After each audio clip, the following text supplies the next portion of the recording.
Salut à tous, c'est Watson en direct de Kobe. Aujourd'hui, je vous propose de me suivre à mon université.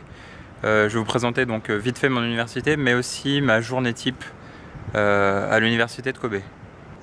Premier truc à savoir sur mon université, c'est qu'elle est super loin de chez moi. Donc j'ai pris la décision de ne pas vivre dans les dortoirs de l'université.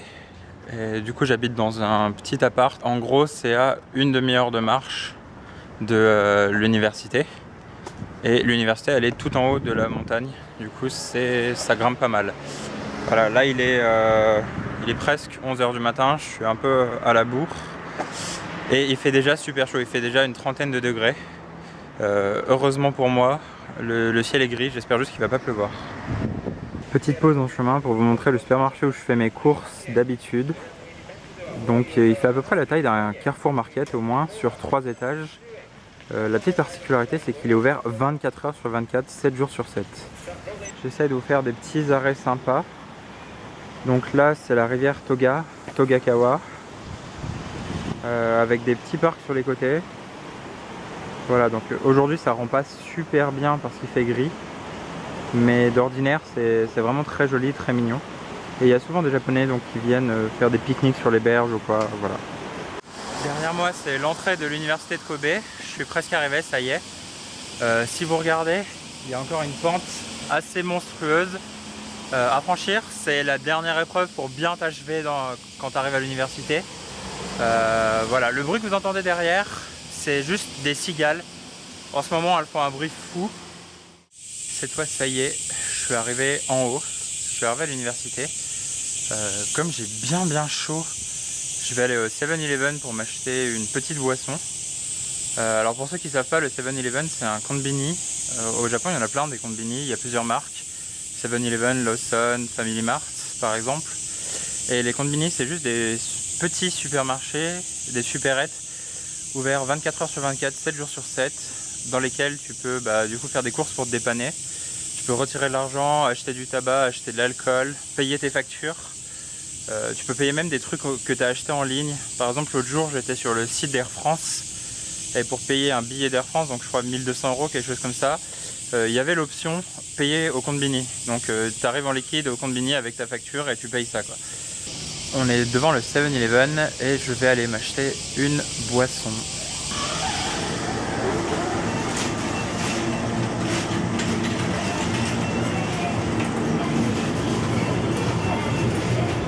Donc voilà, pour ceux qui ont des boissons, moi je prends ça. C'est du mugicha, c'est comme du thé, avec 0 sucre dedans. Là je vous montre un peu les boissons populaires au Japon. Voilà, on retrouve quand même des trucs connus en France. Mais il y a aussi des petites spécialités japonaises comme ça. Donc pas mal de thé. Du thé. Alors faut savoir que le thé il est pas comme en France, il est pas du tout sucré. Du coup la première fois que j'ai bu de l'iced tea, j'ai été surpris et déçu. Maintenant on est en plein cœur de la partie ingénierie de l'université de Kobe. Donc le bâtiment que vous voyez derrière moi là, c'est un bâtiment principalement avec des laboratoires mais aussi des salles de cours. Et moi j'avais la plupart de mes cours dans cette zone là. Voilà, maintenant j'ai plus de cours parce que je suis en recherche. En fait j'avais 6 mois de cours et 6 mois de stage en tant que chercheur, de stage de recherche. On est arrivé au laboratoire. Je parle pas très fort parce qu'il y a des gens qui travaillent autour.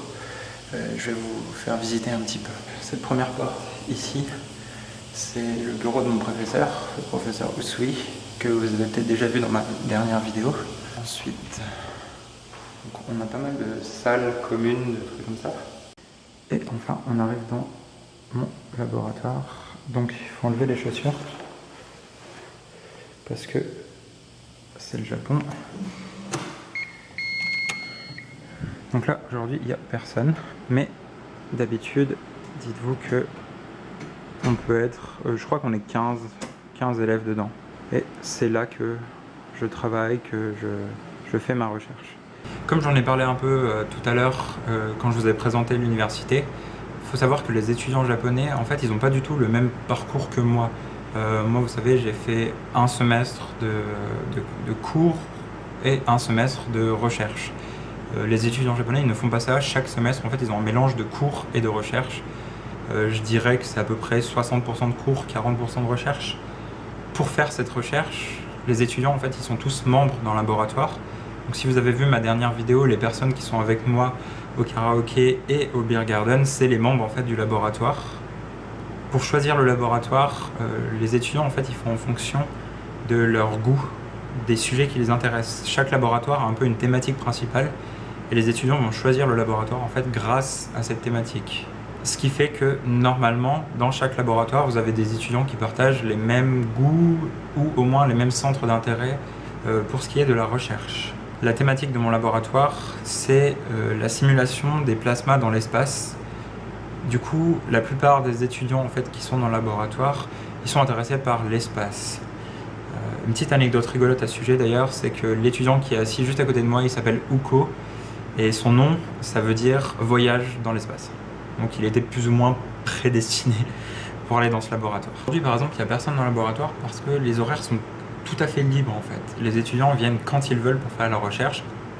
Il n'y a pas de temps de présence obligatoire. Il y a juste un jeudi sur 3, on a un petit meeting en fait avec tous les membres du laboratoire et chacun présente rapidement en une dizaine de minutes ce qu'il a fait, les problèmes qu'il a rencontrés et ce qu'il compte faire dans la suite. Du coup, aujourd'hui, il n'y a pas grand monde parce que c'est lundi, parce que il va bientôt y avoir les examens pour les étudiants japonais, les examens de fin de semestre.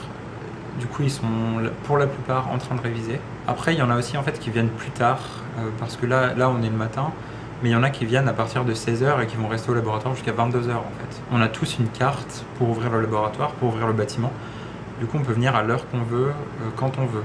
Je sais qu'il y en a un qui est venu ce week-end, par exemple, le samedi, pour avancer sa recherche. Suffisamment parlé, maintenant moi je dois aller travailler. Donc je vais pas filmer mon travail parce que c'est pas très intéressant. Là principalement je code, je suis à la fin de mon stage, du coup je fais des petites retouches, des petits trucs comme ça, c'est pas forcément intéressant à regarder. Du coup, ce que je vous propose, c'est qu'on se retrouve pour le repas. Ça y est, c'est 13h, donc là, je vais aller prendre mon repas au restaurant avec des potes français parce que les membres de mon laboratoire, donc il n'y en a pas beaucoup aujourd'hui, mais même en fait, en temps général, ils ne mangent pas tellement ensemble. Du coup, j'ai plutôt tendance à manger avec mes potes français et en plus, ça me fait parler un peu français, tout ça, ça permet de pas trop avoir le mal du pays. Une pratique courante au Japon pour réserver une table comme ça, là, comme on veut le faire, c'est de laisser des affaires sur la table en fait, tout simplement. Et comme c'est le Japon, personne ne les prendra, personne ne les volera. Et même plus que ça en fait, si les gens voient des affaires sur la table, ils oseront pas s'asseoir. Et du coup ça permet de réserver la table. Une autre raison pour laquelle on mange dehors, c'est que c'est bondé dedans quasiment tout le temps. Alors qu'est-ce qu'on a de bon à manger aujourd'hui? D'habitude quand je sais pas, je pense que je vais partir sur un carré. J'ai pris un carré qui est un plat typiquement japonais, donc c'est un genre de sauce au curry avec du riz. J'ai pris du tofu avec de la sauce soja et en dessert un Mont Blanc qui est bizarrement une spécialité japonaise. J'en ai jamais vu en France et c'est un genre de glace avec dedans de la crème au marron. On me dit qu'en fait le Mont Blanc existe en France, c'est juste la forme qui a été modifiée pour le Japon. C'est 17h, j'ai fini ma journée de recherche, donc voilà, maintenant je vais rentrer chez moi. J'espère que cette petite vidéo rapide de présentation de mon université vous a plu. Je vais aussi tous vous remercier pour vos retours sur ma dernière vidéo, ça m'a fait très plaisir. J'ai essayé de m'améliorer, je ne sais pas si ça va bien donner ou pas. N'hésitez pas à me faire d'autres retours, n'hésitez pas à me dire des sujets qui vous plairaient, qui vous intéresseraient pour que je les traite après. Voilà, merci de me suivre. N'hésitez pas à mettre un petit pouce bleu et à commenter la vidéo. Merci beaucoup et à la prochaine. Donc derrière moi il y a un petit café sympa qui est un café qui est gratuit en fait pour les étudiants de l'université de Kobe. Du coup je vais aller boire un petit truc. Il y a plein d'étudiants dans le café. Je trouve que l'ambiance est cosy et sympa. Et donc il y a une boisson gratuite par jour.